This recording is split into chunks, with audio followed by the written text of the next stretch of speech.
গত বছর রিলিজ হওয়া স্যামসাং এর গ্যালাক্সি A35 এর আপডেট ফোনটা কিন্তু অলরেডি মার্কেটে চলে আসছে, গ্যালাক্সি A36, এবং এইটা বর্তমানে 36,000 এর আশেপাশে পেয়ে যাবেন। এবং এই যে A35 আছে এইটা কিন্তু অ্যারাউন্ড 30,000 টাকায় এখনো মার্কেটে ব্র্যান্ড নিউ বিক্রি হচ্ছে। সো এই দুইটা ফোন থেকে এখন আসলে আপনি কোনটা কিনবেন, 6,000 টাকা বাঁচিয়ে A35 কিনবেন কিনা, বা A36 এ আসলে নতুন কি কি আপডেট আসলো, যদি আপনি A35 ব্যবহার করেন অলরেডি, আপনার আপগ্রেড করার মতো তেমন কোনো নতুন কিছু আসছে কিনা বিস্তারিত জানতে পারবেন আজকের ভিডিওতে। তবে এই দুইটা ফোনই কিন্তু এখন আপনার এমকে মোবাইল পয়েন্টে পেয়ে যাবেন, যে কোনো ব্র্যান্ড নিউ ফোন সহ পুরাতন ফোনও তাদের কাছে পাবেন। ইভেন আপনার হাতের ফোন যদি আপনি বিক্রি করে দিতে চান বা এক্সচেঞ্জ করতে চান, তাদের সাথে কন্ট্যাক্ট করতে পারেন। বসুন্ধরা সিটিতে তাদের শোরুম আছে, ঢাকার বাইরে যারা আছেন নিশ্চিন্তে কুরিয়ার করে তাদের কাছ থেকে প্রোডাক্ট নিয়ে নিতে পারেন। সো চলেন এই দুইটা ফোনের একদম হেড টু হেড ডিটেইল কম্প্যারিজনে চলে যাই। তবে আজকে ক্যামেরার বিস্তারিত স্যাম্পল নিয়ে কথা বলবো না, বিকজ যখন ক্যামেরা নিয়ে কথা বলি তখন ভিডিও বড় হয়ে যায়। সো একদম ক্যামেরা কম্প্যারিজনের সিঙ্গেল আলাদা একটা ভিডিও আসবে। সো আজকে এই দুটো ফোনের আসলে ডিজাইন, টেকনিক্যাল ডিটেইল এবং ক্যামেরা নিয়ে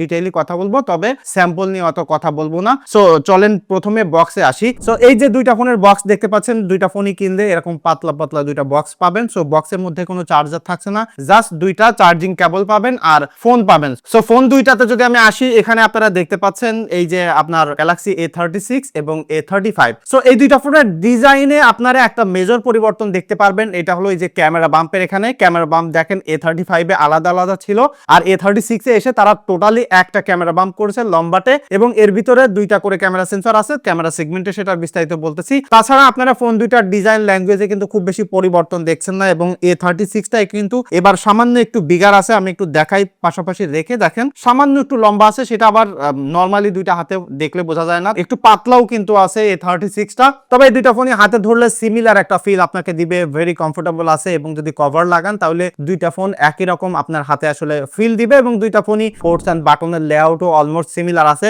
সেটা একটু পরে আমরা দেখতেছি। তবে বিল্ড ম্যাটেরিয়ালে এবার একটু চেঞ্জ আসছে, বাট দুইটা ফোনেরই যে ফ্রেমটা আপনারা দেখতে পাচ্ছেন এখানে কিন্তু প্লাস্টিক ব্যবহার করা হয়েছে। বাট গতবার A35 এর যে সামনের পাশ ছিল সেখানে কিন্তু ডিসপ্লের গ্লাসে গরিলা গ্লাস ভিক্টাস প্লাসের প্রোটেকশন ছিল, বাট পিছনেরটা গ্লাস ছিল, বাট কোন ভার্সনের গ্লাস সেটা কিন্তু মেনশন করা ছিল না। তবে A36 এ এবার সামনে পিছনে দুই পাশেই কিন্তু গরিলা গ্লাস ভিক্টাস প্লাস ব্যবহার করছে। আর যদি পোর্টস এন্ড বাটনে আসি, এখানে একটু ডিফারেন্স আপনারা দেখতে পারবেন। দেখেন একদম বটম দেখলে বুঝতে পারতেছেন দুইটাতেই কিন্তু টাইপ সি পোর্ট রয়েছে মিডিলে। তবে এবার A36 এ কিন্তু 45 ওয়াট পর্যন্ত ফাস্ট চার্জ সাপোর্ট করে, যেটা গতবার কিন্তু 25 ওয়াট ছিল A35 এ। সো এখানে কিন্তু অনেক ফাস্ট চার্জ সাপোর্ট করতেছে A36 এ। তাছাড়া A36 এ আপনারা এখানে সিম স্লট দেখতে পাচ্ছেন, যেটা কিন্তু A35 এ নাই। তবে A36 এ আপনারা দুইটা সিম ব্যবহার করতে পারবেন, কোনো প্রকার মাইক্রো এসডি কার্ড স্লট পাবেন না। বাট A35 এ একদম উপরে এই সিম স্লটটা দেখতে পাচ্ছেন, এখানে কিন্তু আপনারা চাইলে একটা সিম এবং একটা মাইক্রো এসডি কার্ড অথবা দুইটা সিম ব্যবহার করতে পারবেন। সো যাদের স্টোরেজের প্যারা আছে, মাইক্রো এসডি কার্ড ব্যবহার করতে চান, সেই অপশনটা কিন্তু A35 এ ছিল, বাট 36 এ এসে সেটা ডিচ করে দিয়েছে। So extra micro SD card আপনি ব্যবহার করতে পারবেন না। তবে দুইটারই সাউন্ড কোয়ালিটি ভালো আছে, স্টিরিও স্পিকার আছে, দুইটাতেই মিউজিক শুনলে খুবই মজা পাবেন, এবং দুইটাতেই কিন্তু টপে আপনারা এখানে সেকেন্ডারি নয়েজ ক্যান্সেলিং মাইক পেয়ে যাচ্ছেন। আর যদি ডান পাশে দেখেন, সিমিলার জায়গায় পাওয়ার বাটন এবং ভলিউম বাটন পাচ্ছেন, এবং সিমিলার এই যে বডি ফ্রেমের সাথে হালকা একটু উঁচু করে যে ডিজাইনটা ছিল সেটাই কিন্তু এখানে রয়েছে। আর বাম পাশে দুইটাই কিন্তু ভেরি ক্লিন আছে। সো পোর্টস এন্ড বাটনে আপনারা একটা ডিফারেন্স দেখতে পারলেন। এবং এবার চলেন ডিসপ্লেতে ফিরে আসি। এই দুইটা ফোনের ডিসপ্লেতে একটু পরিবর্তন আনছে, তবে যে জায়গায় পরিবর্তন আনেনি সেটা হলো এই চিন বেজেলটায়। চিন বেজেলটা দুইটাই কিন্তু এখনো ভাই বিগার আছে। লাইক অন্যান্য এই বাজেট সেগমেন্টের ফোনের হিসেব করলে এই চিন বেজেলটা দেখতে খুবই বেমানান লাগে, মানে লিটারালি আমার বিরক্তই লাগে। বাট কিছু করার না, আসলে স্যামসাং এরকমই করতেছে, এবং তাদের যে brand value, software optimization, camera overall যে ব্যালেন্স টাইপের আসলে ফোন আপনাকে অফার করতেছে, সেই হিসেবে এতটুকু স্যাক্রিফাইস আপনাকে করতে হচ্ছে। তবে A36 এ এবার 6.7 ইঞ্চি ডিসপ্লে ব্যবহার করা হয়েছে, আর A35 এ আছে 6.6 ইঞ্চি ডিসপ্লে। বাট দুইটা ফোনেই কিন্তু আপনারা সুপার অ্যামোলেড ডিসপ্লে পাচ্ছেন, যেখানে 120 হার্টজের রিফ্রেশ রেট রয়েছে। এবার আপনারা A36 এ 1200 পর্যন্ত হাই ব্রাইটনেস মুডে পাবেন, এবং A35 এ 1000 পর্যন্ত হাই ব্রাইটনেস মুড পর্যন্ত আসলে ব্যবহার করতে পারবেন। তবে দুইটা ফোনই যখন আসলে একদম প্রপার লাইটের ব্যবহার করবেন, দুটাতেই খুবই ভালো ভিজিবিলিটি আছে, এবং ডিসপ্লে সেগমেন্টে আমার মনে হয় না যে কারোর প্রবলেম হবে। এখানে মুভি দেখতে গেলে ভেরি কালারফুল আছে, যারা গেমিং করতে চান গেমিং এর জন্য ডিসপ্লেটা পারফেক্ট আছে। ওভারঅল আমি বলতে পারি ডিসপ্লে সেগমেন্টে যদি চিন বেজেলটা বাদ দেন তাহলে দুইটা ডিসপ্লেই ভালো আছে। আর যারা মিডিয়া এনজয় করেন, ওভারঅল মিলিয়ে সাউন্ড কোয়ালিটি মিলিয়ে ভালো এনজয় করতে পারবেন। তবে আমি A36 এর যে ফিঙ্গারপ্রিন্ট সেন্সরটা আছে, অপটিক্যাল ফিঙ্গারপ্রিন্ট, এইটাতে একটু বেশি স্লোয়ার পেয়েছি। সেটা হতে পারে সফটওয়্যার বাগ, সেই দিক থেকে আবার দেখলাম যে A35 টা বেশ ফাস্ট আছে। তো আমি শিওর যে এটা আসলে কোনো বাগ আছে, সফটওয়্যার আপডেট আসলে এটা ঠিক হয়ে যাবে। এবং এই দুইটা ফোনে কিন্তু আপনারা ফেস লক পেয়ে যাচ্ছেন, আর যেমনটা বললাম আন্ডার ডিসপ্লে ফিঙ্গারপ্রিন্ট পাচ্ছেন, এবং ফিঙ্গারপ্রিন্টের পজিশন দুটাতেই কিন্তু একদম সিমিলার জায়গা আছে। সো আর একটু উপরে হইলে দুইটাতে আসলে অর্গানিক জায়গায় হইতো, তবে স্যামসাং এটা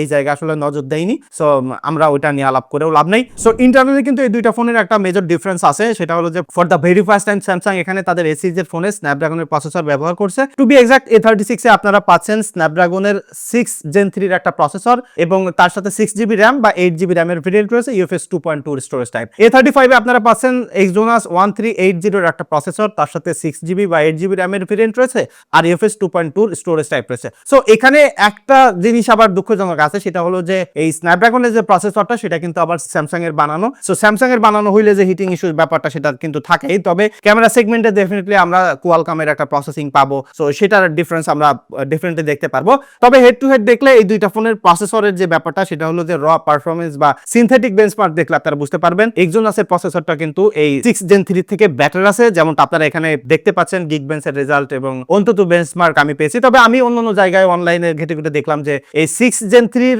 স্কোর একটু বেশি, তবে আমি যখন পাশাপাশি দুইটা ফোন ব্যবহার করছি বা স্কোর আমি আসলে নিজে মেপে দেখলাম, তখন দেখলাম যে A35 টা আসলে বেটার করতেছে। তবে ডে টু ডে লাইফে লাইক ডেইলি লাইফে ব্যবহার করতে গেলে এই দুইটা ফোনই সিমিলার লেভেলের আপনাকে পারফর্ম করবে। এবং আমি যে জিনিসটা আসলে ডিফারেন্স পেয়েছি সেটা হলো গেমিং এর ক্ষেত্রে, অর্থাৎ এই 6 Gen 3 তে জিপিইউর পারফরমেন্সটা আরো বেটার আছে। সো যখন আপনারা লঙ্গার পিরিয়ড ধরে গেমিং করবেন তখন এটা একটু বেটার আছে, বাট দুইটা ফোনই কিন্তু ভাই সিমিলার লেভেলের আসলে হিটিং করে। আমি দুইটা ফোনই লাইক আপনার 42, 43 বা 45 ডিগ্রি পর্যন্ত সর্বোচ্চ টেম্পারেচার পেয়েছে। সো দুইটা ফোনই যখন আসলে আপনারা মুভি দেখবেন বা একটু লাউড স্পিকারে গান টান শুনবেন তখন দেখবেন যে গরম হবে, একটু ক্যামেরা ওপেন করলে বা যখন মোবাইল ডাটাটা ইউজ করবেন তখন ভালো লেভেলেরই গরম হয়। সো এই যে গরম হওয়ার ব্যাপারটা সেটা কিন্তু এই কোয়ালকম এসেও আসলে সলভ হয়নি। সো সেটা আসলে খুব বেশি ডিল ব্রেকার হবে না, তবে এখন তো গরমের সিজন, একটু বেশি গরম ফিল হইতেছে, but still I feel like যারা আসলে এই ফোনগুলো কেনে তারা আসলে ক্যাজুয়াল ইউজার হয়ে থাকে, খুব বেশি হেভি গেমার না। আর হেভি গেমার হইলে আপনি এই ফোন কেন কিনবেন, এছাড়া অন্যান্য অনেক ভালো অপশন আছে। সো লং টাইম ধরে ব্যবহার করতে গেলে যদি এই ফোন কেনেন তাহলে এই দুইটা ফোন খুবই ভালো হবে। এবং এখানে সফটওয়্যার সাপোর্টও কিন্তু একটা মেজর ডিফারেন্স আছে।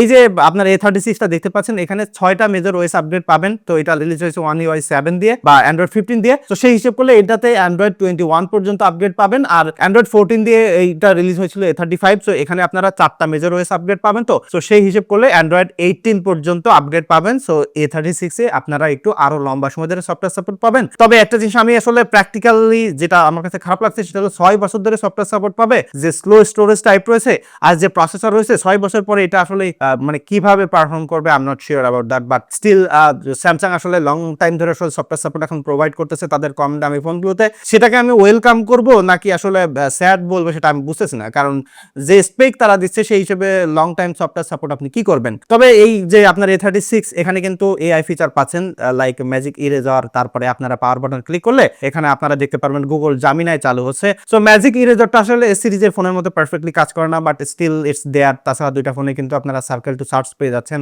সো এখানে আপনারা ডিফারেন্স যেটা পাচ্ছেন সেটা আসলে খুব বেশি না, তবে হ্যাঁ আপনাদের লং টাইম ধরে ব্যবহার করতে চান, তারপরে আপনারা একটু মানে গ্রাফিক্যাল বেশি আসলে ইন্টেন্স ওয়ার্ক করার দরকার হয়, তাহলে কিন্তু ভাই A36 টা বেটার হবে। এবার যদি ক্যামেরা সেগমেন্টে আসি, দুইটা ফোনে আপনারা 3টা করে সেন্সর দেখতে পাচ্ছেন, তবে এখানে দুইটাতেই মেইন সেন্সর ব্যবহার করা হয়েছে 50 মেগাপিক্সেল করে, যেখানে ওএস আছে সেম সেন্সর ব্যবহার করা হয়েছে। আবার দুইটাতেই সেম আলট্রা ওয়াইড সেন্সর ব্যবহার করছে 8 মেগাপিক্সেল করে। 5 মেগাপিক্সেল করে ম্যাক্রো সেন্সর আছে, সেটা খুব বেশি ইউজফুল না হলেও এই যে দুইটা সেন্সর আছে সেই দুইটা সেন্সর খুবই ভালো। তবে আমি এক্সপেক্ট করছিলাম যে এবার যদি তারা আসলে A36 সিরিজে এসে ডিজিটালি আসলে জুম করে পোর্ট্রেট তোলার ক্যাপাবিলিটি দেয় সেটা খুবই পারফেক্ট হবে, তবে স্টিল সেই কাজটা এখানে করেনি। সো সেই দিক থেকে আমার আসলে একটু খারাপ লাগছে যে তাহলে আসলে আপগ্রেডটা আসলো কোথায় এবং ক্যামেরা প্রসেসিং এ কতটুকু কি আপডেট আসছে সেটা চলছে বা বিশ্লেষণ আমি ডেফিনেটলি ক্যামেরা সেগমেন্টের বা ক্যামেরা নিয়ে যে কম্পারিজন ভিডিওটা আনতে যাচ্ছি সেখানে বলবো। তবে এখানে পাশাপাশি আপনারা স্যাম্পল দেখতেছেন। তবে ভিডিওর ক্ষেত্রে আরেকটা ইমপ্রুভমেন্ট আমি এক্সপেক্ট করছিলাম, লাইক এই দুইটা ফোনে কিন্তু আপনারা 4K 30 FPS পর্যন্ত ভিডিও করতে পারবেন শুধুমাত্র মেইন সেন্সর দিয়ে আর সেলফি ক্যামেরা দিয়ে।